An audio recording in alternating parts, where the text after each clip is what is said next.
नमस्कार विद्यार्थी मित्रांनो. पाठीमागच्या व्हिडिओमध्ये आपण इयत्ता 10वीचं तिसरं प्रकरण पाहिलं. आज आपण इयत्ता 9वीचं विज्ञान व तंत्रज्ञान भाग 1चं पहिलं प्रकरण पाहणार आहोत, गतीचे नियम. आता गतीचे नियम हे पाहण्यापूर्वी गती म्हणजे काय हे पाहणं गरजेचं आहे. त्याच्यासाठी मी तुम्हाला विद्यार्थी मित्रांनो काही उदाहरणं सांगतो. पक्षाचे उडणे, थांबलेली रेल्वे गाडी, हवेतून उडणारा पालापाचोळा, डोंगरावरती स्थिर असलेला दगड. बघा विद्यार्थी मित्रांनो, मी परत लिहितो फळ्यावर. पक्षाचे उडणे, थांबलेली रेल्वे गाडी,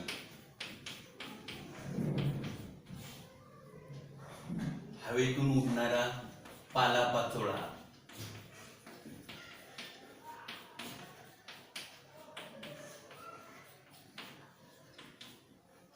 हवेतून उडणारा पालापाचोळा, डोंगरावरती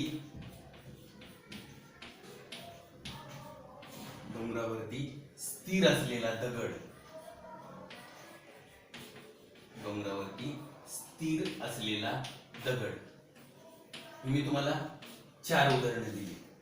आता या 4पैकी कोणकोणत्या उदाहरणातून आपल्याला गतीची जाणीव होते? या 4 उदाहरणामधून आपल्याला कोणकोणत्या उदाहरणामधून गतीची जाणीव होते? तुम्ही लगेच मला सांगणार आहे की पक्षाचे उडणे आणि हवेतून उडणारा पालापाचोळा याच्यामधून आपल्याला काय होते? गतीची जाणीव होते. पक्षाचे उडणे आणि हवेतून उडणारा पालापाचोळा या उदाहरणावरून आपल्याला गतीची जाणीव होते. मग आता गती म्हणजे काय? एखाद्या वस्तूला गती असणे म्हणजे सभोवतालच्या इतर वस्तूंच्या संदर्भात त्या वस्तूची जागा बदलणे. सभोवतालच्या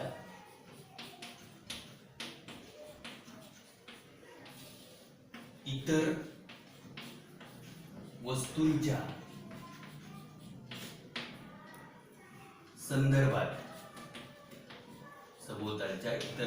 संदर्भात जागा बदलणे म्हणजे गती. सभोवतालच्या इतर वस्तूंच्या संदर्भात जागा बदलणे म्हणजे गती. आता उदाहरणार्थ विद्यार्थी मित्रांनो, आपण एसटीतून जात असतो. एसटीमध्ये शेजारी आपल्या एखादी व्यक्ती बसलेली असते. आपल्या एखादी व्यक्ती बसलेली असते. मग आपल्या दृष्टीने ती व्यक्ती गतिमान नसते, परंतु रस्त्यावरून जाणारा जो माणूस आहे त्या रस्त्यावरच्या माणसाच्या दृष्टीने ती जी व्यक्ती आपल्या शेजारी बसलेली ती काय असते? गतिमान असते. म्हणजे त्या व्यक्तीने काय केलं? सभोवतालच्या इतर वस्तूंच्या संदर्भात तो माणूस जागा बदलते हे पाहिलं. म्हणजे म्हणून ती जी माझ्या शेजारी बसलेली व्यक्ती आहे ती रस्त्यावरच्या माणसाला कशी दिसली? गतिमान दिसली, असा त्याचा अर्थ आहे. आता पुढची जी आपण व्याख्या पाहणार आहोत ती म्हणजे अंतर. 2 बिंदूंच्या दरम्यान गतिमान असताना वस्तूने प्रत्यक्ष केलेले मार्गक्रमण म्हणजे अंतर. 2 बिंदूंच्या दरम्यान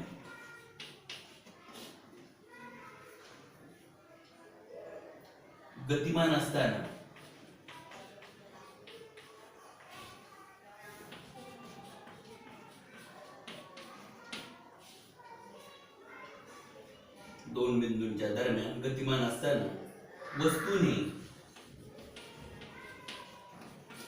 प्रत्यक्ष केलेले मार्गक्रमण म्हणजे अंतर होय.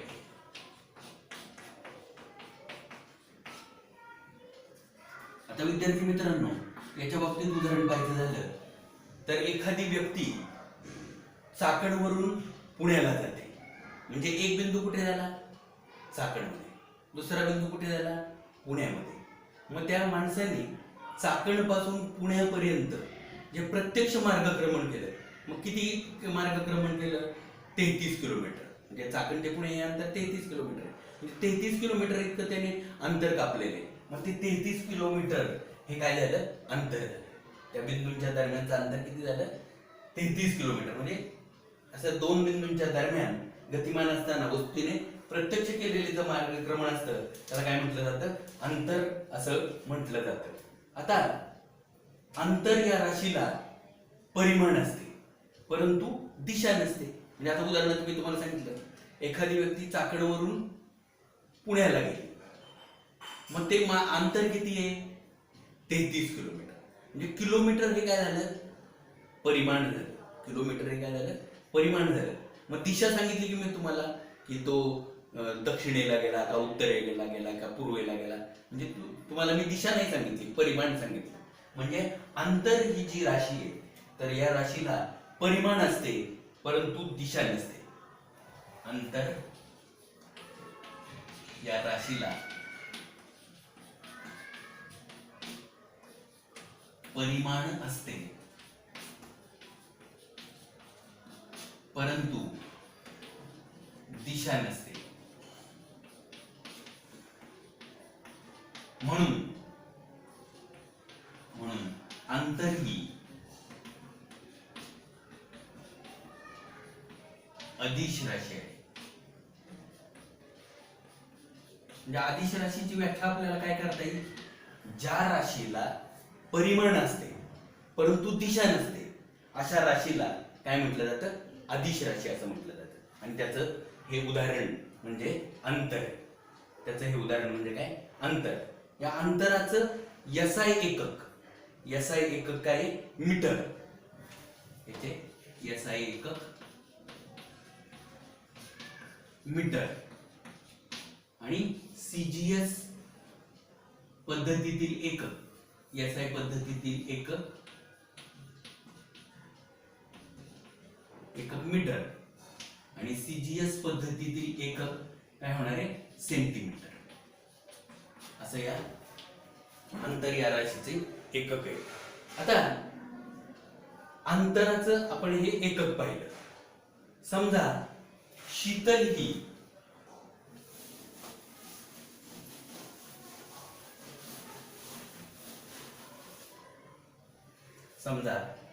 ही A या ठिकाणी आणि शीतलची मैत्रीण संगीताचं घर तिच्या वाटेत आहे.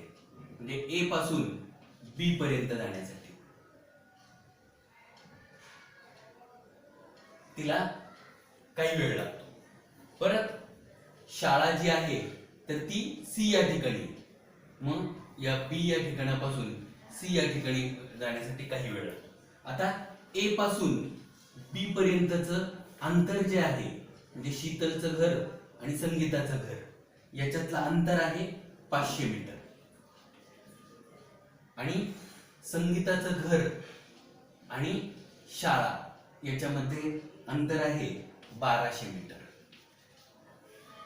मग आता शीतलने प्रत्यक्ष किती मार्गक्रमण केले? तर शीतलने केलेले मार्गक्रमण कुठपर्यंत? शाळेपर्यंत. केलेले मार्गक्रमण किती आहे? 500 मीटर अधिक 1200 मीटर. म्हणजे किती झालं? 1700 मीटर. म्हणजे तिने 1700 मीटर प्रत्यक्ष अंतर कापलेले. म्हणून हे काय झालं? अंतर. हे काय झालं? अंतर.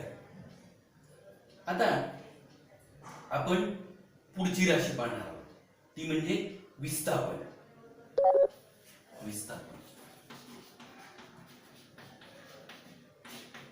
आता विद्यार्थी मित्रांनो, विस्थापन म्हणजे काय ते आपण पाहत होतो. विस्थापन म्हणजे काय ते मी आता इथे विस्थापनाची व्याख्या लिहितो. गतिमानतेच्या आरंभबिंदूपासून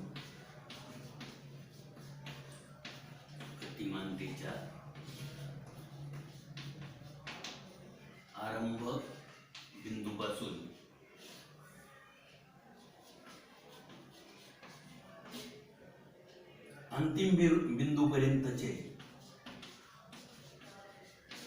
अंतिम बिंदूपर्यंतचे आरंभ बिंदूपासून अंतिम बिंदूपर्यंतचे सर्वात कमी अंतर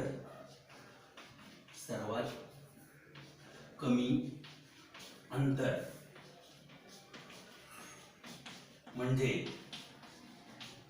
विस्थापन होय. आरंभ बिंदूपासून अंतिम बिंदूपर्यंतच सर्वात कमी अंतर म्हणजे विस्थापन होय. विद्यार्थी मित्रांनो, बघा आपण हे पाहिलं होतं की ए या ठिकाणी शीतलचं घर आहे, बी या ठिकाणी संगीताचं घर आहे आणि सी या ठिकाणी शाळा आहे. मग शीतल ही काय करते? संगीताच्या घरी जाते. हे शीतल आणि संगीताच्या घराचं अंतर किती आहे? 500 मीटर. आणि तिथून त्या दोघी शाळेमध्ये जातात, ते अंतर 1200 मीटर. मग त्यांनी प्रत्यक्ष किती अंतर कापलं? तर 500 अधिक 1200 म्हणजे 1700 मीटर अंतर कापलं. म्हणजे हे प्रत्यक्ष कापलेलं अंतर किती आहे? 1700 मीटर. म्हणून त्याला आपण काय म्हणतो? अंतर म्हणतो. आता विस्थापनाची व्याख्या आपण काय केली? गतिमानतेच्या आरंभ बिंदूपासून अंतिम बिंदूपर्यंतच सर्वात कमी अंतर. म्हणजे आता कुठून येणार आहे? ए बिंदूपासून ते सी बिंदूपर्यंत येणार आहे. ए बिंदूपासून ते सी बिंदूपर्यंतच अंतर आपण काय करायचं? काढायचं. मग आता तुम्हाला इथे दिसतंय की हा काय काटकोन त्रिकोण या ठिकाणी झालेला आहे. मग आता काटकोन त्रिकोणामध्ये आपण काय करतो? पायथागोरसचं प्रमेय वापरतो. मग पायथागोरसचं प्रमेय आपण कसं लिहिणार आहे? ए बी वर्ग अधिक बी सी वर्ग बरोबर ए सी वर्ग. बघा विद्यार्थी मित्रांनो, ए बी वर्ग अधिक बी सी वर्ग बरोबर ए सी वर्ग. मग आता ए बी ची किंमत किती? 500 त्याचा वर्ग अधिक बी सी किती? 1200 त्याचा वर्ग बरोबर ए सी वर्ग. आणि म्हणून मग ए सी वर्ग बरोबर 500चा वर्ग म्हणजे काय करायचं? 5चा वर्ग 25. इथे 2 शून्य आहेत, आपण काय करायचे? 4 शून्य द्यायचे. म्हणजे 500चा वर्ग किती येणार? 25,000 अधिक 12चा वर्ग 144. इथे 2 शून्य आहेत, आपण 4 शून्य द्यायचे. किती आला? 1 लाख सॉरी विद्यार्थी मित्रांनो 14,40,000. मग आता या दोघांची बेरीज करायची. 14,40,000 अधिक हे सुद्धा विद्यार्थी मित्रांनो 25,000 नाहीये, हे काय? 2,50,000 आले. 2,50,000. 0 0 0 0 5 आणि 4 9 4 आणि 2 6 एकाची 1 16,90,000.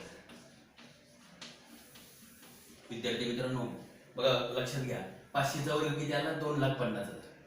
1200चा वर्ग किती आला? 14,40,000. या दोघांची बेरीज किती आली? 16,90,000. मग एसी वर्ग बरोबर 16,90,000. मग आता दोन्ही बाजूचे वर्गमूळ घेऊ. दोन्ही बाजूचे वर्गमूळ घेऊन मग एसी वर्गचं वर्गमूळ एसी. आणि माझा इथे काय करायचं बघा, सोप्यात सोपं. 169चं वर्गमूळ 13. आता इथे 4 शून्य आहेत ना, आपण 2 शून्य म्हणजे एसी बरोबर किती आलं? 1300 मीटर. बघा आरंभ बिंदूपासून ते अंतिम बिंदूपर्यंतच सर्वात कमी अंतर किती आले? 1300 मीटर. म्हणजे हे काय झालं? विस्थापन झालं. हे काय झालं? विस्थापन झालं. अशा पद्धतीने प्रत्यक्ष कापलेलं जे अंतर आहे, प्रत्यक्ष एका ठिकाणाहून दुसऱ्या ठिकाणी जाण्यासाठी लागलेलं जे अंतर आहे त्याला काय म्हणायचं? त्याला आपण अंतर म्हणतो. प्रत्यक्ष केलेलं मार्गक्रमण सोप्या भाषेत म्हणतो. एका ठिकाणाहून दुसऱ्या ठिकाणी केलेलं प्रत्यक्ष मार्गक्रमण म्हणजे अंतर. आणि विस्थापन म्हणजे गतिमानतेच्या आरंभ बिंदूपासून अंतिम बिंदूपर्यंतचं सर्वात कमी अंतर म्हणजे विस्थापन. आता विस्थापन जे आहे त्याचं एसआय एकक म्हणजेच एमकेएस पद्धतीतलं एकक जे आहे ते म्हणजे मीटर. आणि सीजीएस पद्धतीतील एकक, एसआय पद्धतीतील एकक मीटर आणि सीजीएस पद्धतीतील एकक सेंटीमीटर. आता विस्थापन ही जी राशी आहे तिला परिमाण पण असतं आणि दिशा पण असते, परिमाण पण असतं आणि दिशा पण असते, म्हणून विस्थापन ही काय आहे? सदिश राशी. आता पुढची राशी आपल्याला पाहिजे.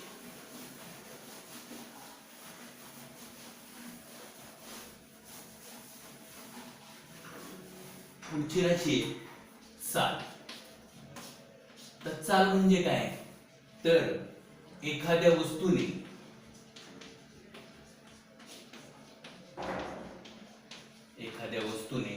एकक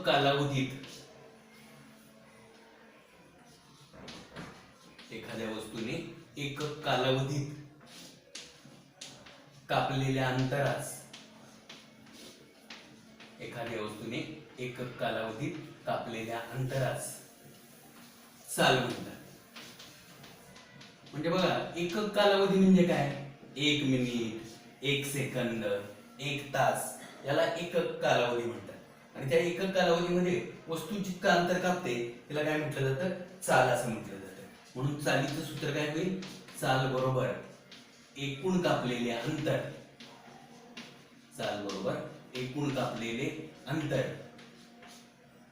छेद एकूण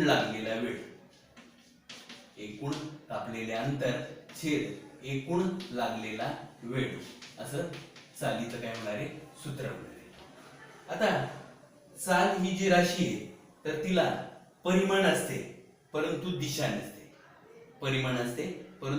नसते, म्हणून ही काय आहे? अदिश राशी.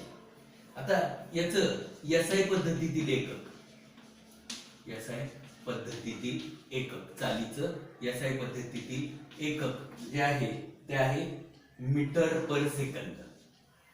कारण अंतराचं एकक मीटर आणि वेळेचं एकक सेकंद. आणि CGS पद्धतीतील जे एकक आहे ते म्हणजे सेंटीमीटर पर सेकंद. विद्यार्थी मित्रांनो, नीट लक्षात घ्या. एखाद्या वस्तूने एका मिनिटात, एका सेकंदात किंवा एका तासामध्ये कापलेले जे अंतर असते त्याला चाल म्हणतात. आणि म्हणून चालीचं सूत्र एकूण कापलेले अंतर छेद एकूण लागलेला वेळ. मग SI पद्धतीमधलं चालीचं एकक कोणतं? Metre per second. आणि CGS पद्धतीतील एकक सेंटीमीटर पर सेकंद.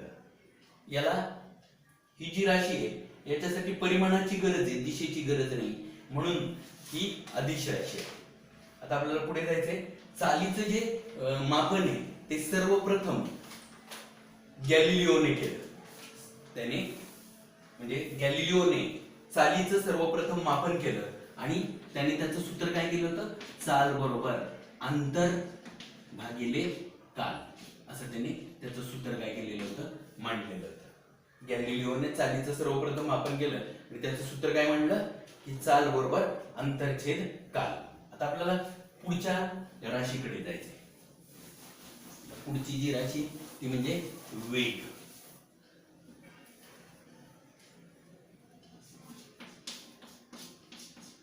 आता वेळेच्या संदर्भात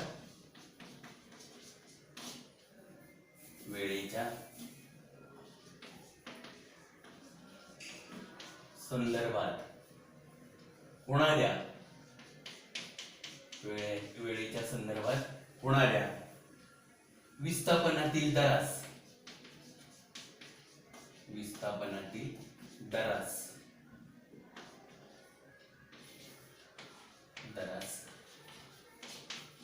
वेग म्हणतात. विद्यार्थी मित्रांनो, नीट लक्षात घ्या. वेळेच्या संदर्भात होणाऱ्या विस्थापनातील दरास काय म्हटलं जातं? वेग असं म्हटलं जातं. म्हणजे थोडक्यात वेग बरोबर विस्थापन छेद काय येणार आहे? वेग बरोबर विस्थापन छेद वेळ येणार आहे. आता या वेगाचं SI पद्धतीतील एकक जे आहे ते म्हणजे मीटर पर सेकंद. आणि CGS पद्धतीतील एकक ते आहे सेंटीमीटर पर सेकंद. आता वेगाला परिमाण आणि दिशा या दोघांची आवश्यकता असते आणि म्हणून ही काय? सदिश राशी. हे नीट लक्षात ठेवा. ही वेग बरोबर विस्थापन छेद वेळ, आणि याच्यासाठी परिमाण आणि दिशेची आवश्यकता असते, म्हणून ही काय आहे? सदिश राशी. आता आपण पुढे जाऊया विद्यार्थी मित्रांनो.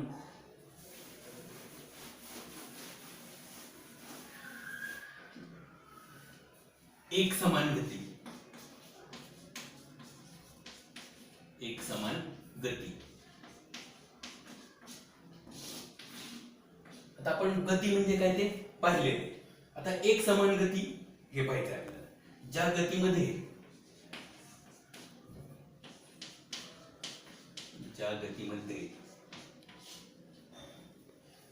वस्तू खूप लहान, ज्या गतीमध्ये वस्तू खूप लहान व समान कालावधीत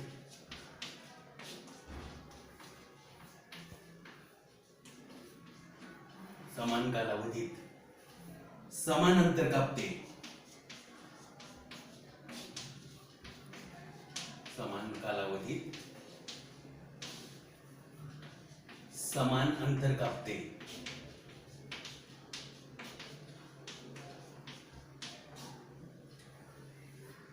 तिला एक समान गती म्हणतात.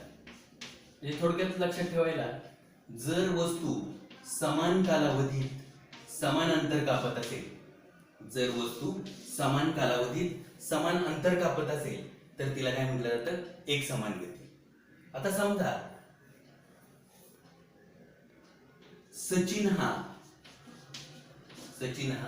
5 मिनिटांमध्ये 10 किलोमीटर अंतर जातो गाडीवर. नंतर 10 मिनिटांमध्ये तो 20 किलोमीटर जातो.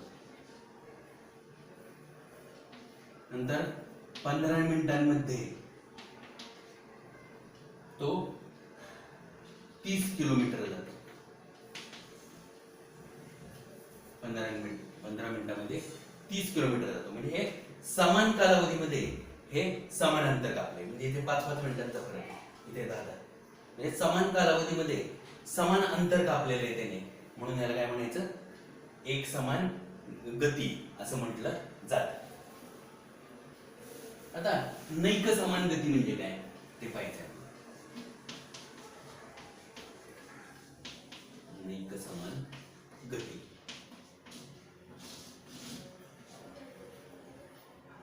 ज्या गतीमध्ये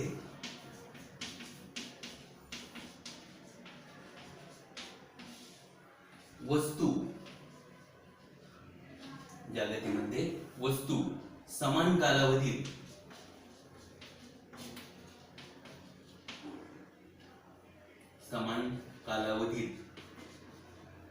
असमान अंतर कापते,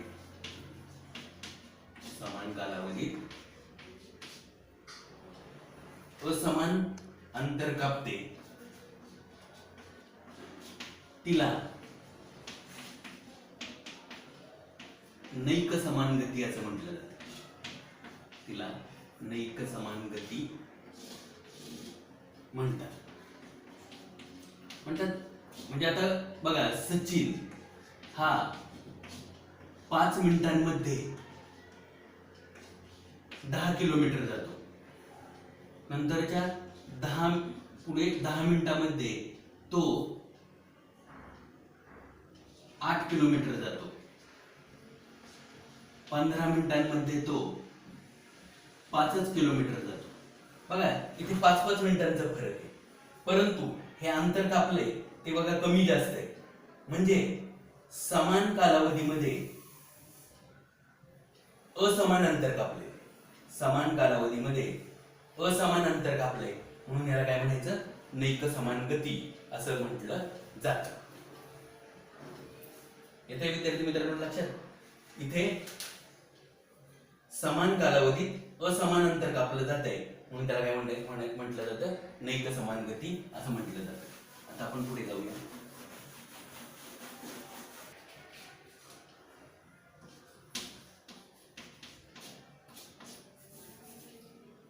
त्वरण म्हणजे काय ते आपल्याला पाहिजे.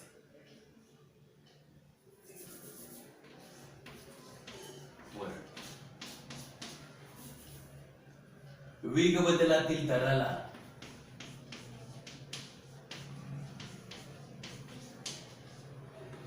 वेग बदलातील दराला त्वरण म्हणतात. वेग बदलातील दराला काय म्हटलं जातं? त्वरण असं म्हटलं जातं. म्हणजे थोडक्यात त्याचं सूत्र काय तयार होईल? त्वरण बरोबर वेगातील बदल. त्वरण बरोबर वेगातील बदल छेद काल. काल म्हणजेच वेळ. त्वरण म्हणजे वेगातील बदल छेद काल. आता याचं एसआय पद्धतीतील एकक, त्वरणाचं एसआय पद्धतीतील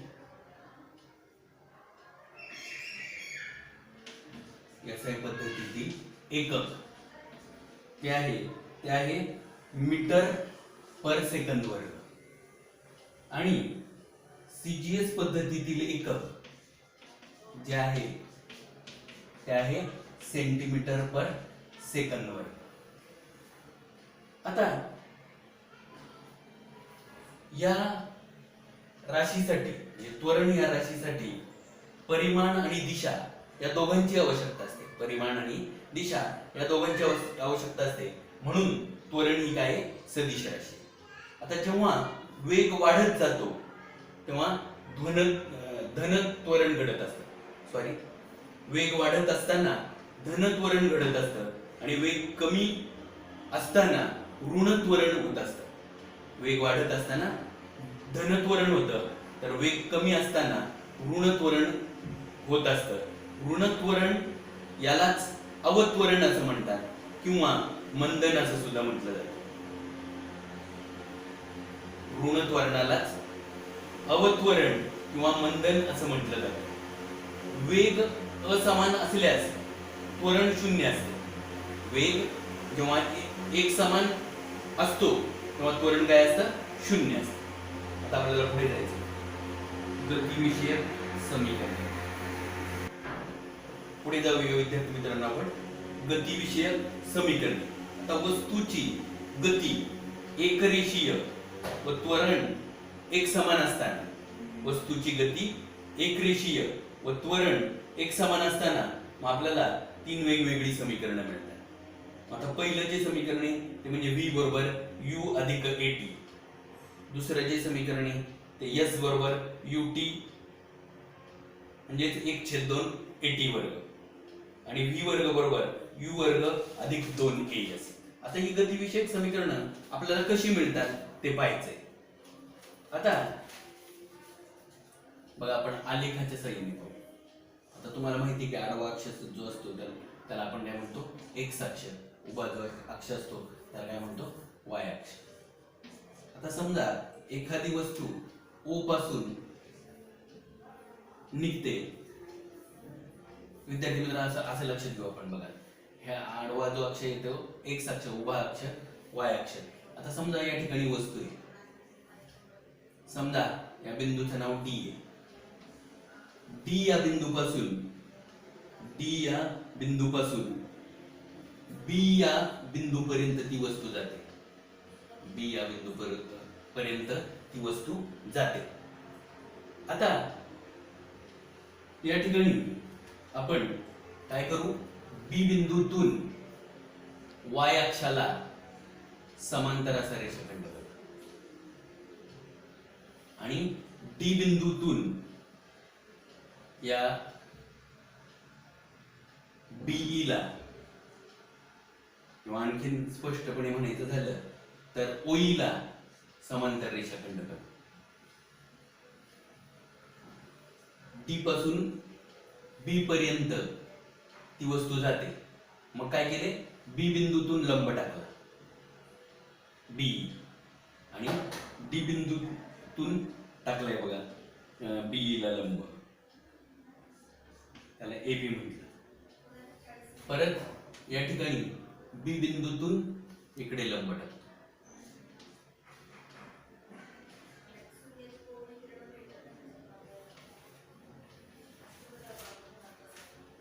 अशा पद्धतीची आकृती.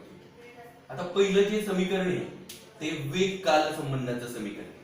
पहिलं जे समीकरण आहे ते काय आहे? वेग काल संबंधाचे समीकरण. वेग काल संबंधाचे समीकरण त्याला असं म्हटलं जातं. आता वस्तूचा सुरुवातीचा वेग,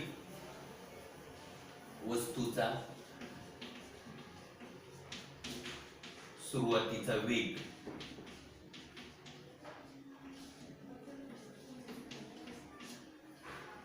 u या अक्षराने दाखवला जातो. वस्तूचा अंतिम वेग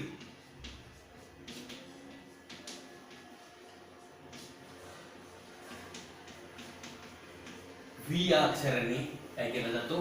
दाखवला जातो. आता या ठिकाणी ओडी म्हणजे काय होणार? सुरुवातीचा वेग. ओडी हा सुरुवातीचा वेग होणार.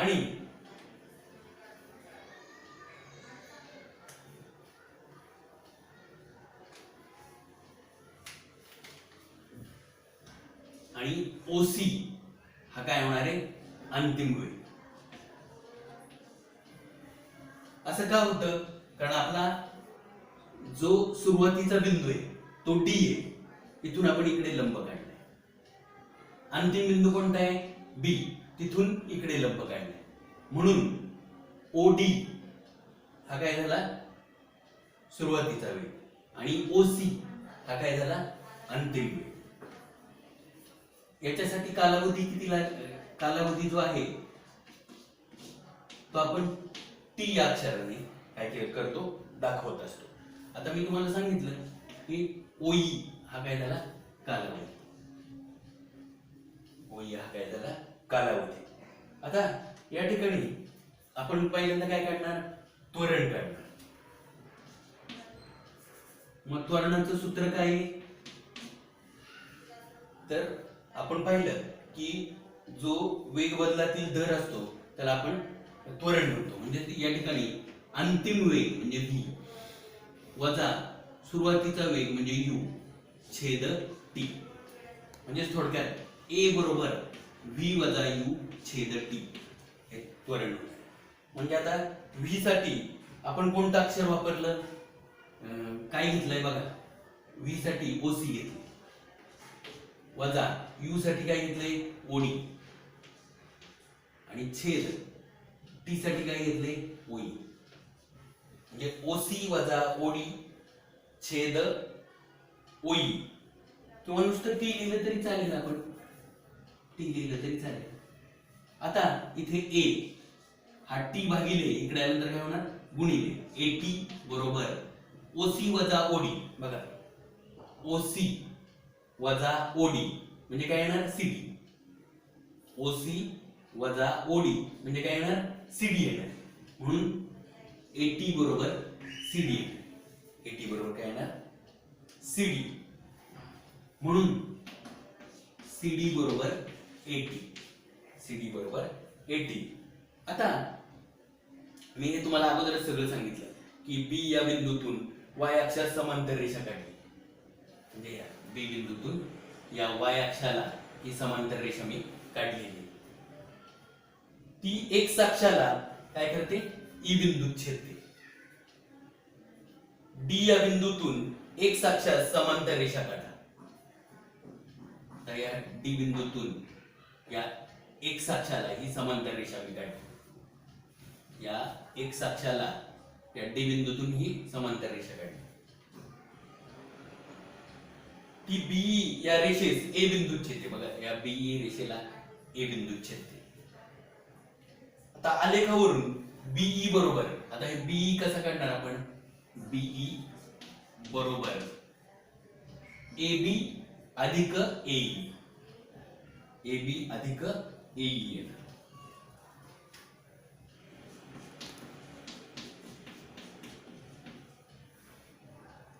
आता सीडी आणि ए बी हे समोरासमोरचे काय रेषाखंड आहेत. समोरासमोरचे हे रेषाखंड कसे असणार? एकरूप असणार.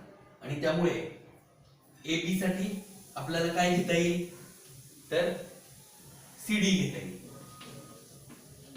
कारण ते समान आहे म्हणून.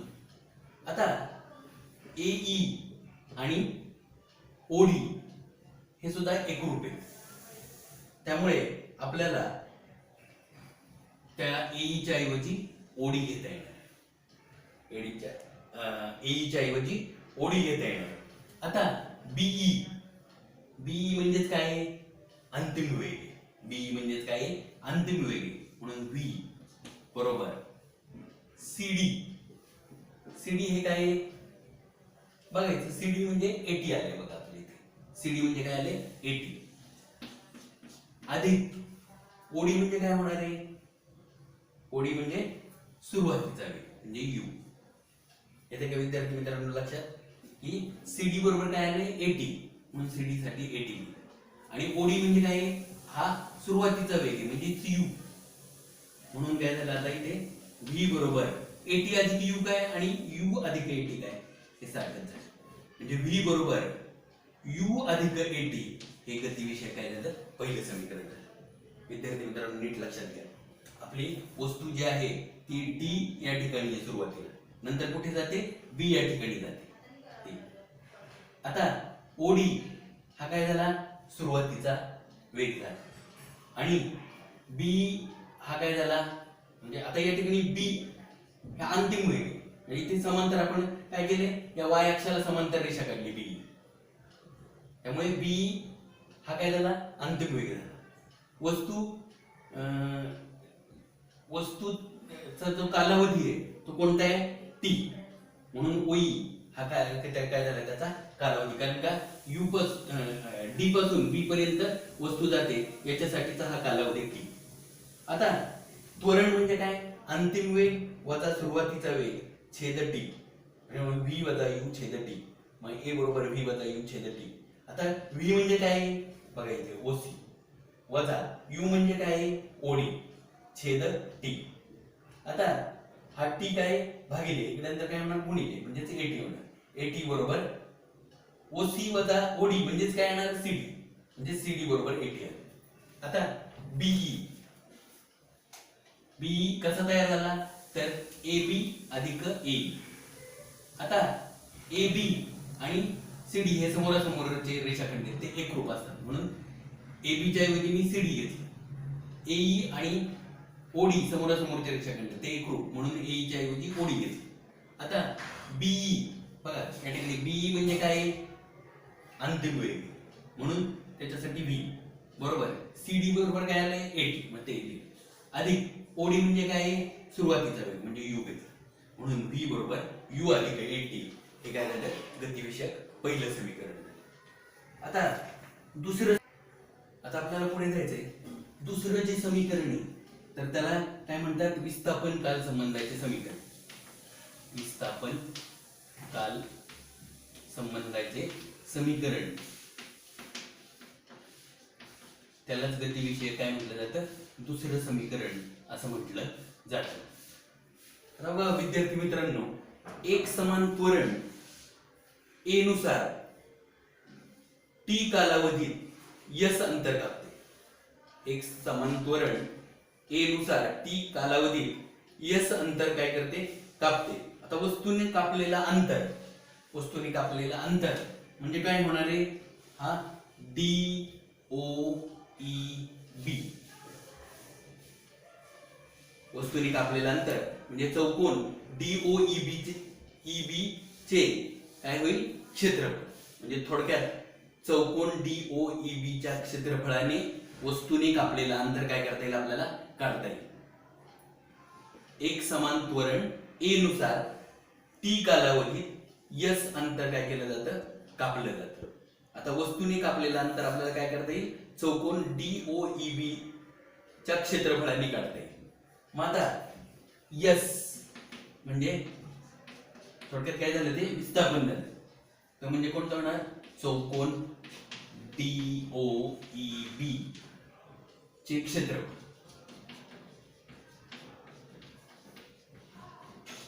आता चौकोन DOEB कसा तयार झाला तर त्याच्यामध्ये DOEA हा काय आयत म्हणजे या आयताचं क्षेत्रफळ काढावं आणि आणखीन काय आहे त्याच्यामध्ये ADB हा त्रिकोण आहे. या त्रिकोणाचं क्षेत्रफळ म्हणजे थोडक्यात चौकोन DOEA चे क्षेत्रफळ अधिक त्रिकोण ADB चे क्षेत्रफळ यांची काय करावी लागेल आपल्याला बेरीज करावी लागेल. आता S बरोबर आता चौकोन DOE चे EA चौकोन DOEA चे क्षेत्रफळ कसं काढणार तर हा आयत आहे. आयताचं क्षेत्रफळ कसं काढतो आपण तर 1/2 बरोबर आहे का विद्यार्थी मित्रांनो. बघा नीट लक्षात घ्या मी काय म्हणतोय ते. या ठिकाणी 1/2 येणार नाही.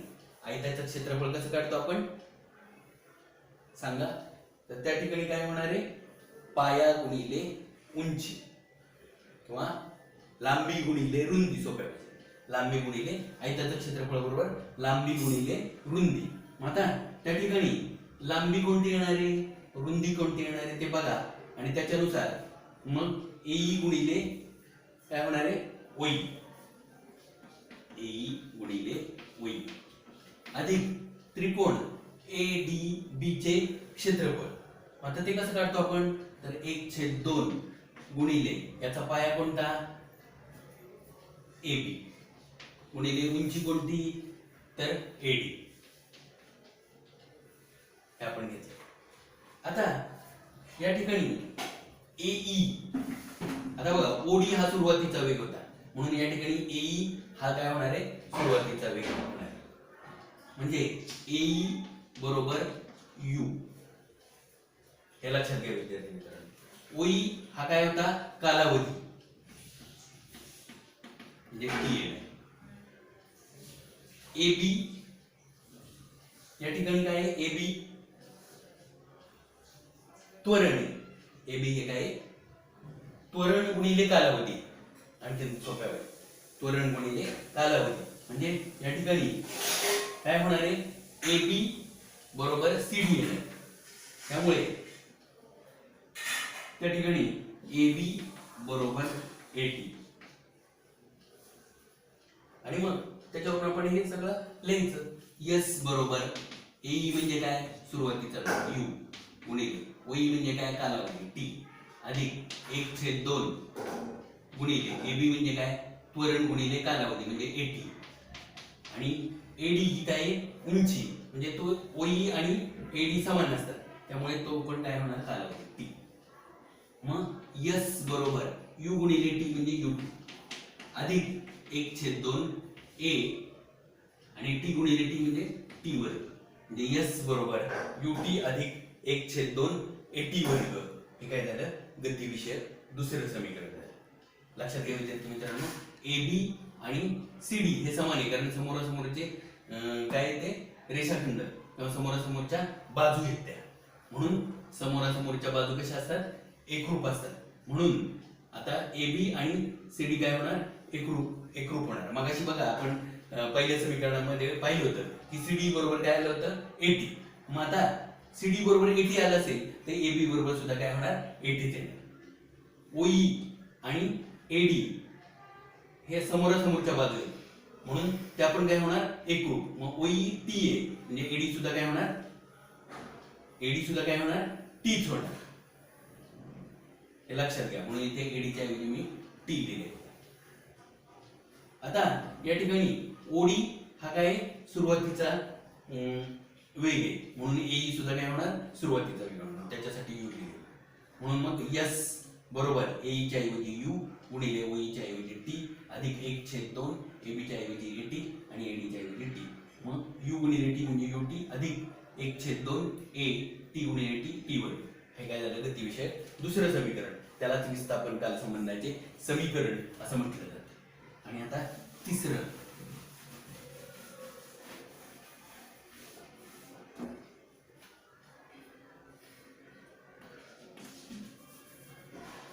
जे आहे त्याला तिसरं जे गतीविषयक समीकरण आहे त्याला विस्थापन वेग संबंधाचे समीकरण असं म्हटलं जातं. त्यालाच गतिविषयक तिसरं समीकरण म्हणतात. आता या ठिकाणी काय करावं लागेल? समलंब चौकोन DOEB याचा आपल्याला काय करावं लागेल? क्षेत्रफळ काढावं लागेल.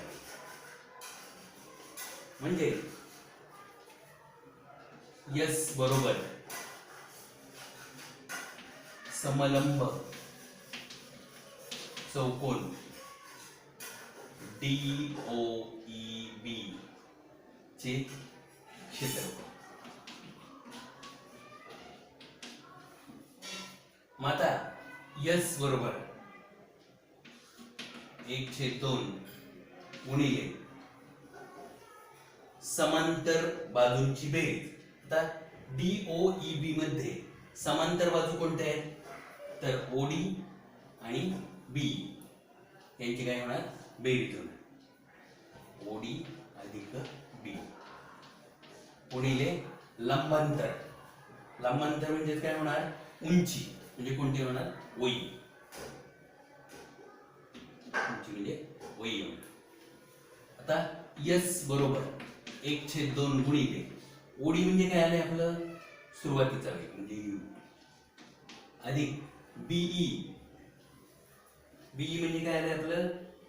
अंतिम वेग येतो V गुणिले OE म्हणजे काय आहे? कालावधी T. म्हणजे S बरोबर 1/2 गुणिले U अधिक V गुणिले T. परंतु आपल्याला माहिती बघा, A बरोबर V वजा U छेद T. A बरोबर म्हणजे त्वरण बरोबर अंतिम वेग वजा सुरुवातीचा वेग छेद T. आता हा T या ठिकाणी भागिले, इथे काय होणार? गुणिले, आणि हे गुणिले त्यानंतर काय होणार? भागिले. म्हणजे T बरोबर V वजा U छेद A. म्हणजे ही T ची किंमत आहे. मग याच्यामध्ये आपण T ची किंमत झाली. S बरोबर 1/2 गुणिले U अधिक V गुणिले T ची किंमत काय आली? V वजा U छेद A. V वजा U छेद A.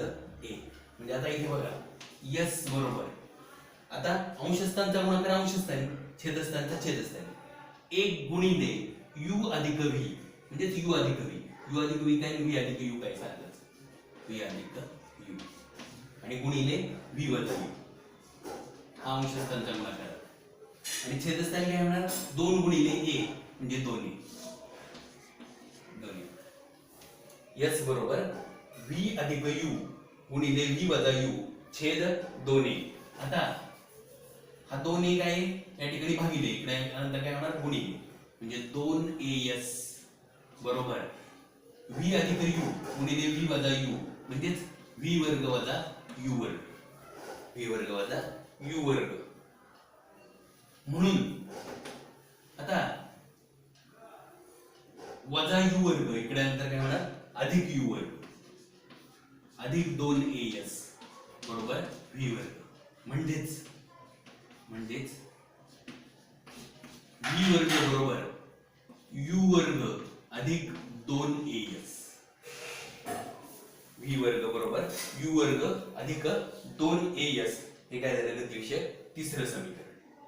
नीट लक्षात घ्या विद्यार्थी मित्रांनो. S बरोबर 1/2 गुणिले OD च्या ऐवजी OD हा सुरुवातीचा वेग आहे म्हणून U अधिक V च्या ऐवजी हा अंतिम वेग आहे म्हणून V गुणिले OE ची किंमत काय? T. मग ते आपण T ची किंमत काढून घेतली आणि त्या किमती घातल्या. म्हणून V वर्ग बरोबर U वर्ग अधिक 2AS हे गतिविषयक तिसरं समीकरण आलं. त्याला काय म्हटलं जातं? विस्थापन वेग संबंधाचे समीकरण. म्हणून आपल्याला या ठिकाणी गतिविषयक 3 समीकरणं मिळाली. गतिविषयक समीकरणे काय मिळाली? 3. पहिलं जे समीकरण आहे त्याला काय म्हटलं आपण?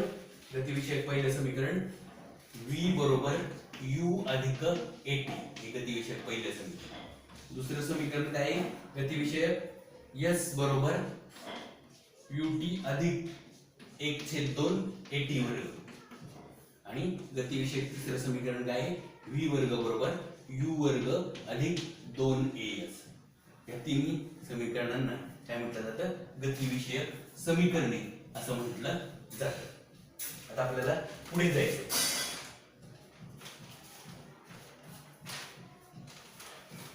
एक समान वर्तुळाकार गती.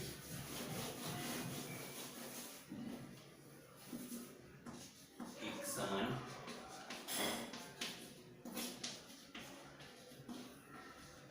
वर्तुळाकार गती हे आपल्याला पाहिजे. जेव्हा एखादी वस्तू एक समान चालीसह वर्तुळाकार मार्गाने जाते, जेव्हा एखादी वस्तू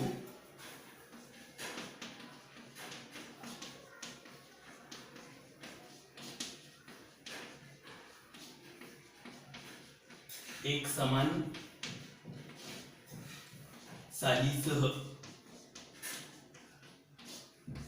वर्तुळाकार मार्गाने जाते,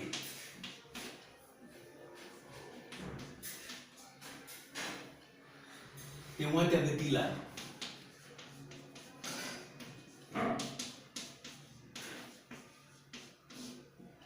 एक समान वर्तुळाकार गती म्हणतात. विद्यार्थी मित्रांनो, तुम्हाला माहिती आहे, तुम्ही घड्याळाचा काटा पाहिला असेल, तर त्याच्यामध्ये जो सेकंद काटा असतो तर तो एक समान चालीसह वर्तुळाकार मार्गाने जात असतो. जो सेकंद काटा असतो तो एक समान चालीसह वर्तुळाकार मार्गाने जातो, म्हणून त्याची जी गती आहे त्याला काय म्हणायचं, एक समान वर्तुळाकार गती असं त्याला म्हटलं जातं. आता आपल्याला न्यूटनचा गतिविषयक पहिला नियम पाहिजे.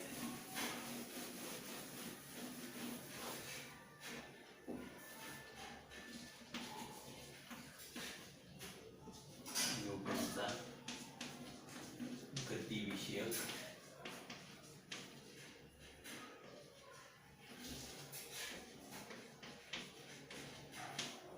पहिला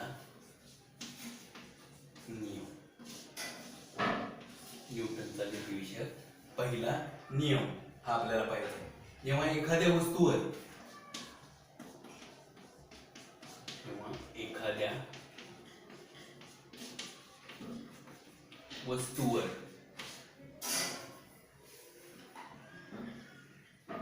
कोणतेही बाह्य असंतुलित बल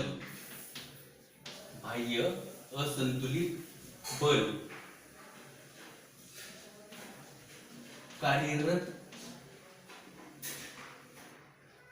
नसेल तर तिच्या विरामावस्थेत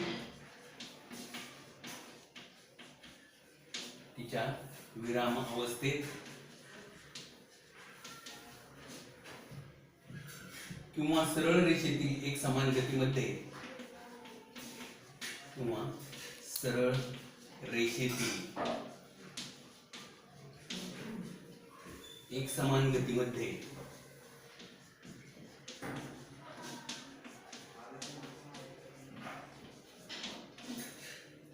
सातत्य राहते.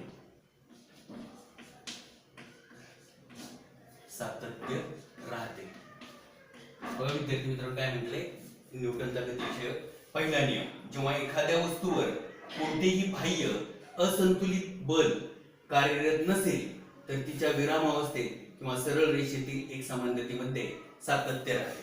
म्हणजे बघा विद्यार्थी मित्रांनो, या ठिकाणी जर मी हा खडू ठेवला आणि त्याच्यावर मी बलच लावलं नाही, त्याला मी उचललंच नाही, तर तो कितीही वर्ष त्या ठिकाणी तसाच आहे.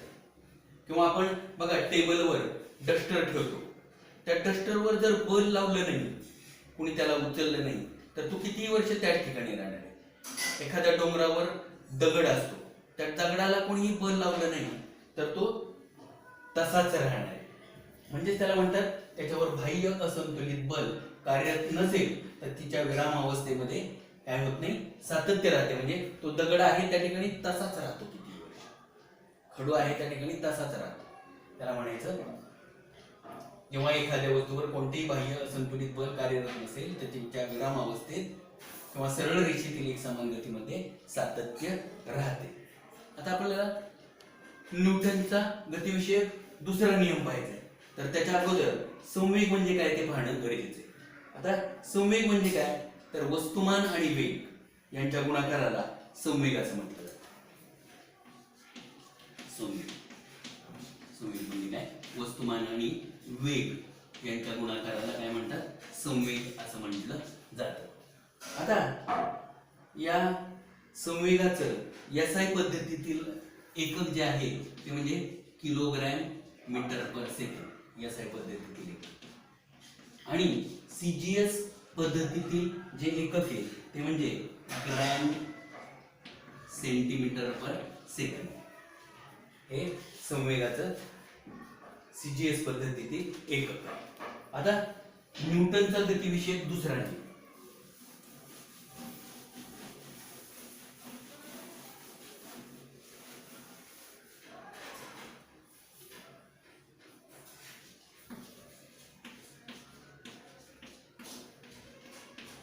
न्यूटनचा गतिविषयक दुसरा नियम आपल्याला पाहिजे. आता संवेग परिवर्तनाचा दर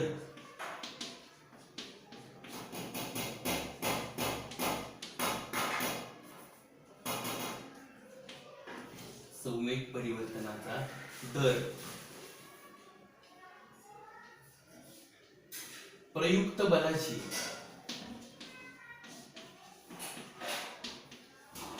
संवेग परिवर्तनाचा दर प्रयुक्त बलाशी समानुपाती असतो.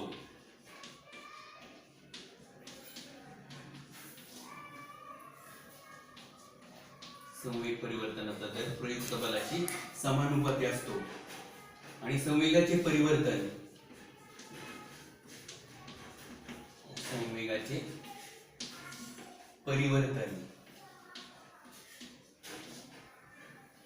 बलाच्या दिशेने होते.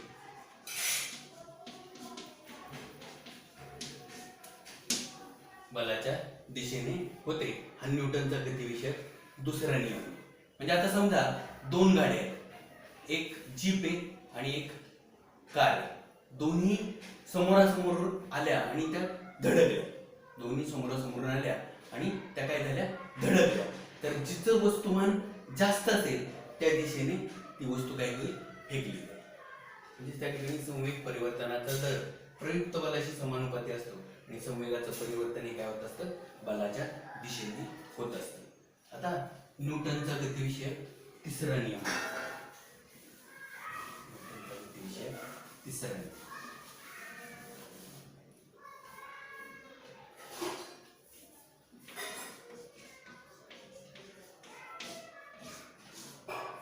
नियम आपल्याला पाहायचंय. आता याच्यामध्ये म्हटलंय प्रत्येक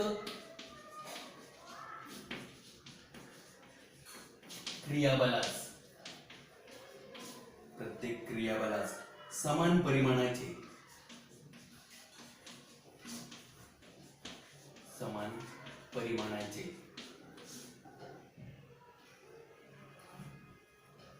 त्याच वेळी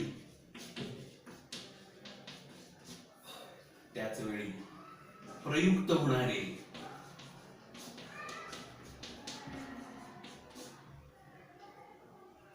प्रतिक्रियाबल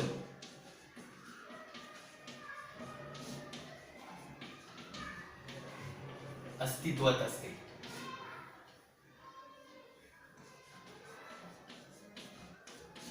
व त्यांच्या दिशा भिन्न असतात.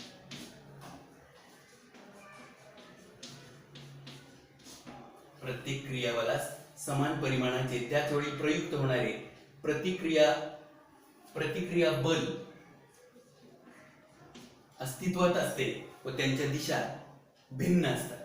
म्हणजे आता तुम्ही पाहिलं असेल की अग्निबाणाचं जेव्हा प्रक्षेपण केलं जातं तर त्यावेळी काय होतं, त्याचा जो खालचा भाग असतो तर त्याच्यातून सगळ्या आग बाहेर येते, म्हणजे ते जी रसायनं असतात तर त्यांचा संयोग होतो आणि ती जेवढ्या बलाने खाली त्या ज्वाळा येतात तेवढ्याच बलाने ते रॉकेट काय होतं, वर जात असतं.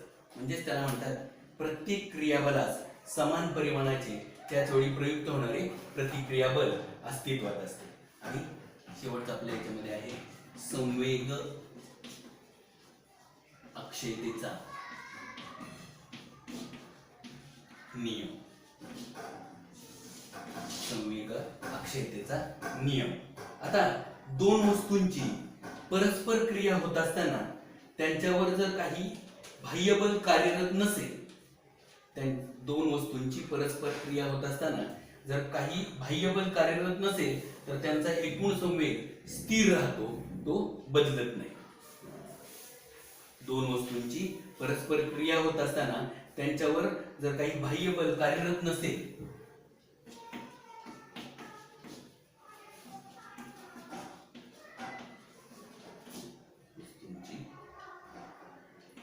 परस्पर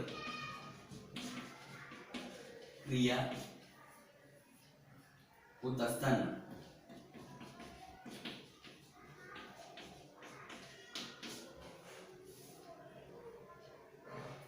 त्यांच्यावर जर काही बाह्य बल कार्यरत नसेल तर त्यांचा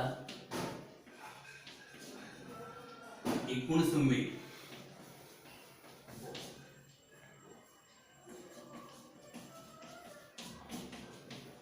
स्थिर राहतो,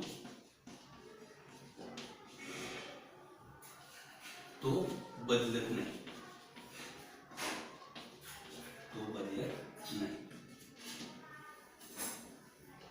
अशा पद्धतीने विद्यार्थी मित्रांनो मी तुम्हाला गतीचे नियम हे प्रकरण थोडक्यात शिकवण्याचा प्रयत्न केला. तुम्ही आणखीन त्याच्यामध्ये ते प्रकरण व्यवस्थित प्रकारे वाचा, म्हणजे तुम्हाला हे प्रकरण आणखीन चांगल्या रीतीने काय होईल समजेल. मी तुम्हाला थोडक्यात आणि चांगल्या पद्धतीने हे प्रकरण काय केलेले शिकवलेले, चांगल्या पद्धतीने तुम्हाला समजावून सांगितलेले आहे. तुम्हाला जर माझा हा व्हिडिओ आवडला असेल तर लाईक करा, सबस्क्राईब करा आणि बेल आयकॉन दाबायला विसरू नका, म्हणजे माझा पुढचा व्हिडिओ तुम्हाला सर्वप्रथम मिळेल. धन्यवाद.